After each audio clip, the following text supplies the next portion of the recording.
In an interrogation room, Oasis feels unbearable pain. Because he was stabbed, Captain Freeman brings some papers for him to sign. But since Oasis's right hand is bleeding, he forces him to sign with his left. When Freeman asks if he wants to say anything in his defense, he almost starts to remember how it all began. Late at night, he secretly meets with his cousin girlfriend. They get into her car and the girl quickly becomes affectionate. But first, Azzy showed up with a ring. Cousin. He remembers that they do not have a real relationship, and are just having fun. Since they belong to rival gangs, they can't be seen together.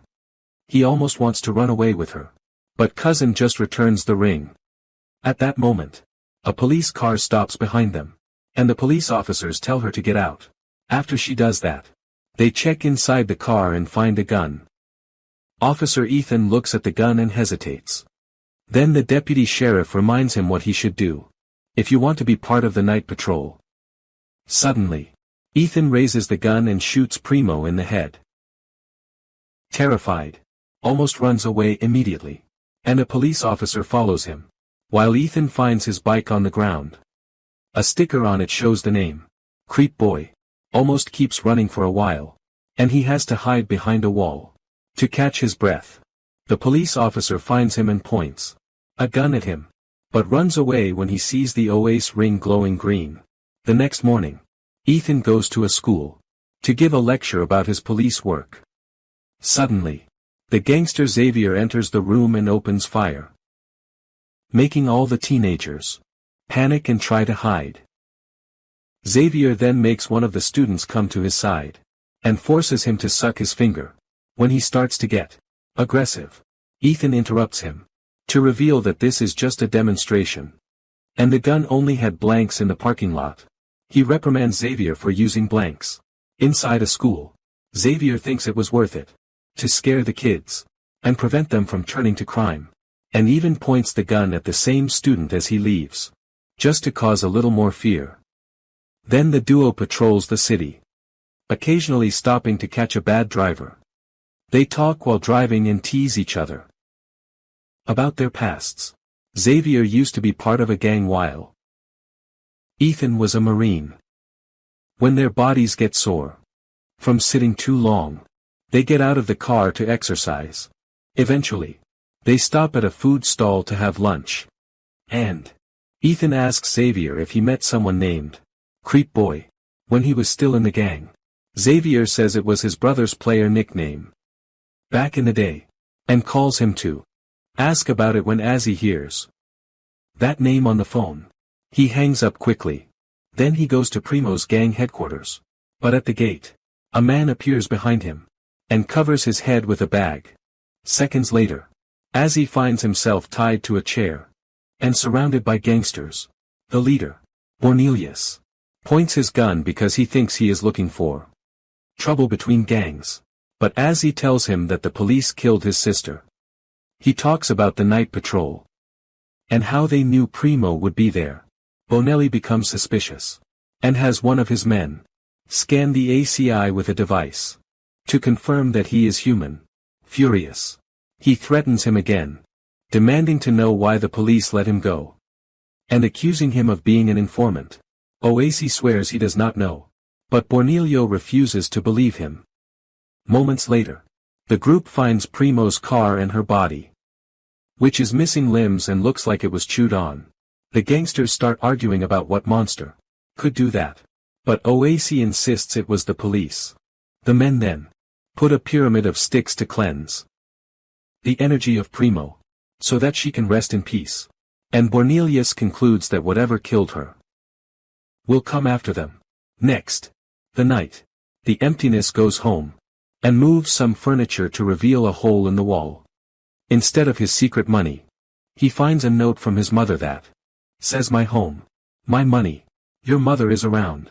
She scolds him for being out all night and freaks out when she realizes he stole her ring. He tells her what happened, and Yanda says that he drew the police's attention to their people, reminding that this is how they killed her father. She mentions the forces of good and evil, and announces that they must prepare for war. Meanwhile, the night patrol drives through the city, killing black men who are doing innocent things. How to play video games, or take out the trash. One of the officers pokes around to test the victim's blood. In a bar, Ethan and Xavier are playing pool. Another police officer approaches them and informs Ethan that he has been accepted into the night patrol. So they drink to celebrate. Then they keep drinking in a warehouse while shooting their guns. For fun, Xavier keeps asking about the night patrol. And Ethan realizes he wants to join too. So he asks why. After hesitating a bit, Xavier shares that his father was a member of the Crips and forced the whole family to join. His mother is obsessed with African mysticism. And one day she shot her husband during an argument. In exchange, Ethan shares that his father was also in the night patrol and died on the job. But he suspects that his teammates have planned his death. At that moment, the deputy and sheriff come to get Ethan. Before leaving, Xavier asks him to keep an eye on his brother. During the journey, the vice reveals that he read the Navy file of and mentions an incident in Afghanistan. An entire camp of insurgents tried to ambush his unit, only to end up with their heads on spikes. The vice is not impressed by that, and reminds Ethan to work as a team. Eventually, the car pulls out of Oase's house, and the deputy says that the abandoned bicycle is in the trunk. Ethan grabs it before approaching the building, and then walks over to see. On the security cameras, she opens the door for him, and Ethan claims he is there to return the bike. Waze's bike. Then she calls him, while Ethan notices some mysterious flyers on the table. Waze is surprised to see it and remains silent. Remembering Primo's death, Ethan tells him to use the bike for good, and leaves. In the car, he tells the deputy that Azzy was not home. Then Ethan is taken to a warehouse with the rest of the night patrol, and is shocked to find his father Hawkins starting to feel dizzy. Ethan refuses to accept that this is real, but Hawkins says he was reborn from a bloodbath, and that Ethan must do the same.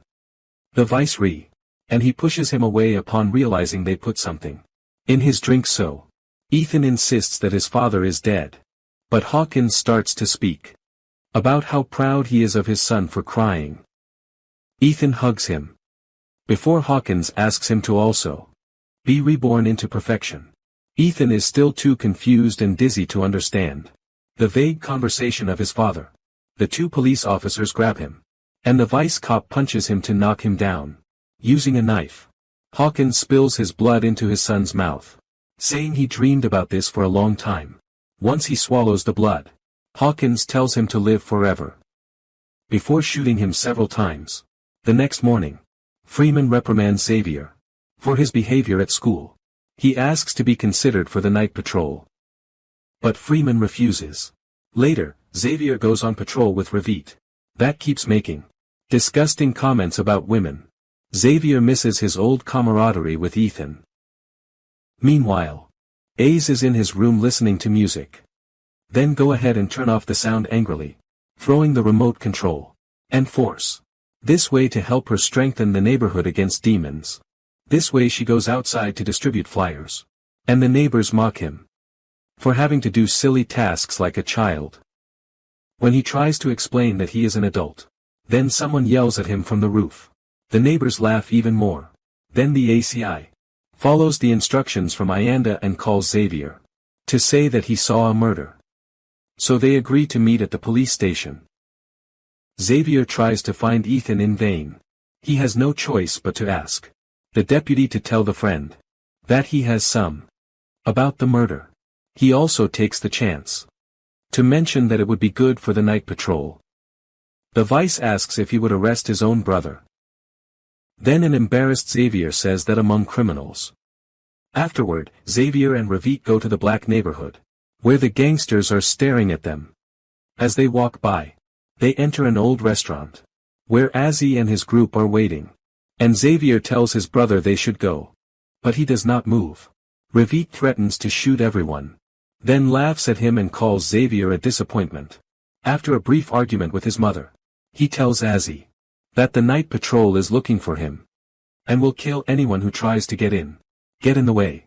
The Yanda points her gun at Xavier and says that Azzy is not going anywhere. Ravit gets angry and tries to confront her, only for Yanda to shoot him in the head.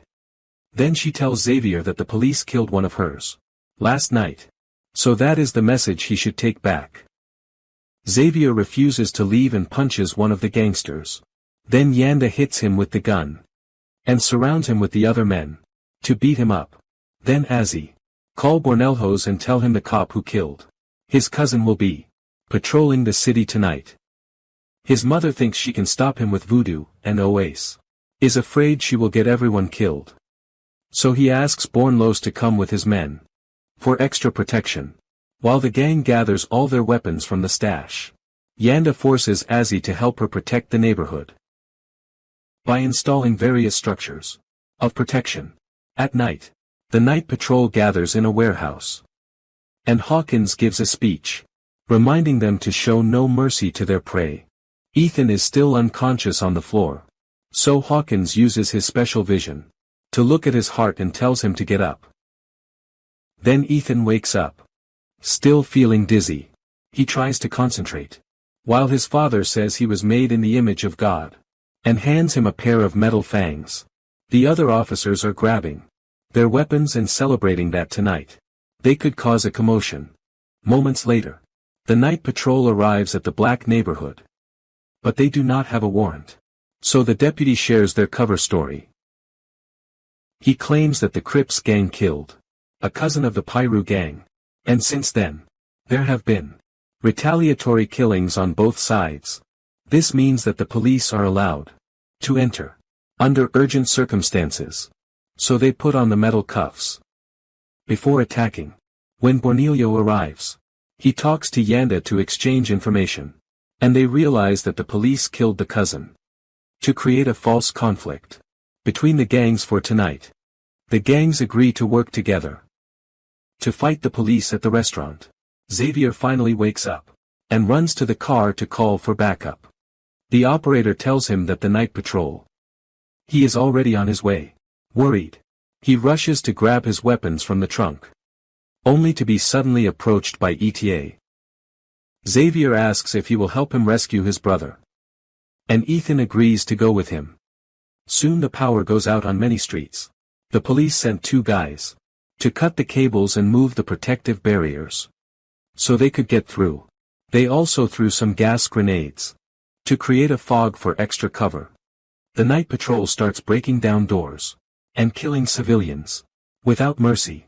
Some of the neighbors, frightened, manage to call emergency services, but are told that police officers are already in the area. Dozens of black people are killed every second, and all of his blood is collected in a large container. Some police officers lick the blood directly off the ground, while others keep some young people in a cage. For later, while searching the area with Xavier, Ethan hears his father's voice, telling him to feed and bathe in blood. He has to stop walking, because he is feeling ready again, and admits, who regrets not having heard the accounts about the truth behind the night watch. Before entering, Ethan draws the weapon with the intention of giving up, and Xavier has to stop him from having his friends so close. Finally makes Ethan snap, and he bites Xavier's neck to tear off his skin. After he falls dead, Ethan desperately drinks his blood. At that moment, he realizes that Oasis was watching him. Before he can react, Bonelli and his men shoot at him. For the shock of Oasis, Ethan simply gets up, and his wounds heal. In seconds, the gang opens fire again, so Ethan runs away. Borneos announces that his team will hunt down the rest of the officers, but ASE wants to find his mother and leave. In the meantime, the vice tells the caged prisoners that they will pump their blood so that they can't feed. 4 months. He calls them the scum of America's boot, and says that no one will notice they are gone. Then he cuts the throat of a black man and licks his blood, while explaining how much he enjoys the taste of fear. His dinner is interrupted when he is informed that the gangs are trying to detain them, so they must go back to fight. As the bombs start to explode in the neighborhood, Ethan finds the cage and knocks down the guard. In his dizziness, he manages to understand that the people in the cage are prisoners. Then he starts beating the guard. He even rips out their organs before escaping. Meanwhile, the Azzy and the gang realize that their phones are not working and they realize that the police are blocking the signal. The gang starts arguing about what kind of monsters the officers are and how to kill them. Then Azzy informs them that they are vampires. He insists they should go to his mother's house because she has protection. The guys think she is already dead, but at that moment, they hear gunshots. In the distance, the group finds Yanda at a window, shooting at the vice. He collapses for a second, before his wound closes and he gets back up. The gangsters quickly open fire. However, their bullets are useless against a vampire. The vice kills some of the men before knocking out Waze. When he wakes up, he finds himself inside a tent, where they are pumping the victim's blood. Cornelius is beside him, and tells him to take the knife from his pocket. But the addiction hears them talking and separates them. At that moment, Ethan enters the tent and the addiction insults for not being able to control his hunger. He throws a punch in response and the two start fighting. So Azzy and Bornlos take the chance to escape. They feel bad for the people in the cages. But there is no time to help. After exchanging a few blows, Ethan dominates the deputy and begins to feed on him. Then, he runs out of the tent and jumps on another officer. Before he can throw a punch, he feels his father's power stopping his arm. Ethan tries to fight against it while Hawkins speaks in his head, saying that he has watched him all these years, and chose him because of his discipline. Suddenly, Ethan feels an unbearable pain and ends up vomiting. The officer pushes a woman in front of him, and Hawkins tells him to drink. While placing a knife in his hand, Ethan tries to attack the officer, but Hawkins stops him and guides the knife to cut his throat. Instead of that, the officer then kills the woman, and her blood spreads on the floor, while Hawkins keeps telling him to drink. And Ethan struggles to resist the temptation. Meanwhile, Waze finds Yanda crying over Xavier's body. Benelio leaves to keep fighting, while Waze can't comfort his mother. At that moment, Ethan appears behind them. But before he can attack Borneos, stabs him in the chest with a stake. This seems to kill Ethan for good, confirming that the old legends are true. Yanda explains that the ancient artifacts of her people, like the ring, can protect them, and she even warned everyone about the vampires in the flyer. But no one read it, while Hawkins continues speaking in Ethan's mind, to try to revive him. Almost. Grab a shovel and break the handle to make 2 stakes. Then go. Thinks they need to return to their roots. And says they have the best weapon in their apartment. Then they start to move. After they leave, Ethan wakes up and runs to the large blood container. He turns on the tap and the blood gushes out. But he can't grab anything with his mouth. While several fires spread throughout the neighborhood, the trio finds a police officer eating inside a car and immediately impales him. At the same time, at that moment, Ethan appears behind them with a team of police officers, and they realize that, after all, the stakes do not work. Bonelli almost makes them run. And as soon as the police get close enough, he detonates a bomb he had hidden in his clothes. A large explosion knocks down some officers, but it is still not enough. The rest of the police officers start to chase Oasis and Yanda, cutting them off several times, before the duo manages to hide in the apartment. The police gather outside, with the one carrying the vice sheriff's head. When he starts to speak, it reveals that Hawkins is controlling him. He reminds Yanda that they had an agreement. If she kept her voodoo things confined to the ghetto, his team would turn a blind eye to her people. How she used voodoo tonight. The deal is off. Yanda thinks that is hypocritical, since the police started killing them first. So Hawkins reveals that Oasis' father was a vampire. So sometimes, he did jobs for the night patrol in exchange for blood. Yanda explains that they forced her to kill her husband, but she did that too. to protect her children and would do it again, while the police light a flare and threaten to burn down the building. Ayanda takes off her ring and tells him to fight, since she is too weak to continue. When the fire starts, he grabs a box from the cabinet to look for the special weapon that your mother mentioned, just to find a ceremonial outfit with a spear. When he turns around to ask questions together, he finds his mother dead. While Wei's cries, the ring starts to shine, and he finally understands. Seconds later, the Wei's leaves the apartment wearing the ceremonial outfit. The spear in his hand is also shining, and causes all the vampires to retreat. Ethan falls to his knees and says he is being controlled, but that he is actually a good guy. Weizio remembers that he killed all his loved ones and relatives, but when it is about to attack, Hawkins takes control of Ethan again and blocks the spear. He throws it on the ground to break it before knocking down the Weizio. Then Weizio grabs the bright tip of the spear and tries to attack again, but Hawkins grabs him by the neck. His mouth becomes monstrous as he starts to float, and soon they are flying over the city. He can barely move his hand with the tip of the spear, so instead, he starts punching his enemy with the ring. After a few blows, and it explodes, and both bodies fall to the ground. Moments later, the ace is at the police station, with the tip of the spear lodged in his body. What happened accidentally? When he fell, Freeman refuses to bring a doctor, unless he gets information first. So Oasis tells him what happened. However, Freeman is not surprised, and explains that vampires have been in the police force for decades. When Oasis asks why he protects the vampires, Freeman says he does not care about race. He only cares about protecting the police. He takes Wei's to another room, where the tip of the spear begins to glow. Hawkins appears and threatens to take revenge, but Wei's acts quickly, and stabs him in the face with the tip of the spear, making him explode. More vampires appear in the room, so he gets ready to fight.